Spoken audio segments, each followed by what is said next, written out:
Do you have 2 or 3 drills or exercises as a go-to? Yeah. The number one would be the push-up position plank. Number 2, probably the glute bridge. And number 3, oddly, is the bar hang. With those 3, I can easily teach tension. It's funny because the bar hang, because the load is you get tension. In the glute bridge, I'll probably put Brett Contreras' glute loops around your knees and have you push apart. I'm gonna take your hands and provide resistance as you pull down. So the glute bridge makes your glutes work harder. On the push-up position plank, I'll probably push you a little bit to the side, try to pick one of your hands up and go from there. So those would be the exercises I start with. If you can do it, if you have someone who's a little bit advanced, more advanced, go a real high rack deadlift. I'm talking about maybe 2 or 3 inches of movement where the person just holds on to the deadlift at the top. I mean, I've done 800 on that. There's no way I could deadlift 8, but I could sure grip and rip. I could hold on. Well, what that teaches is that tension.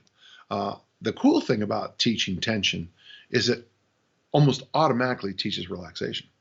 Because if you're holding 800 pounds for 15 seconds in the rack and you let it go, blum, whew, you just sink down on that tension monitor all the way down. And final question here from Ian. And would it be appropriate to start someone who may not move well, but well enough? Yeah, I absolutely think. In fact, this is a teaching technique I use a lot.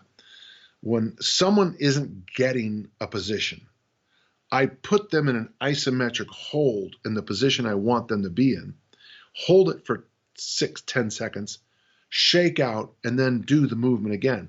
It's interesting because in the discus, we have them like hold a post and get them in the position where they're, it's called the bow and arrow position. In my language, we call it 3B. And you put their hand 180 degrees opposite where they're going to throw it, and the left foot and right hander, the left foot will be out front, and I might push that left foot in, I might push that left foot out, I might push that left knee, I might push that left knee, I might push the ab wall, I might tighten up that left arm, and then they shake it out, and all of a sudden the body has learned the position.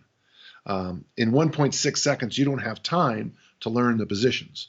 But if I can get you to learn it isometrically, it seems to hold. My point is this. There's going to be a movement in something ballistic, like in the kettlebell swing at the top position here. That I call the vertical plank, where I'm going to have you hold it down with bands or just hold it with my arm. Maybe you because the movement's so ballistic, so dynamic, you can't do it in real time, but by ingraining it into you with isometrics, that moment of illumination comes in and goes, oh, I know what you mean. Okay. So for me, tension is the foundation of strength. It's probably one of the safest things you can learn for not getting hurt, but it also teaches technique better than anything else I know. So yeah, tension early and often. And then with elites, you should come back to it about a week or 2 every year.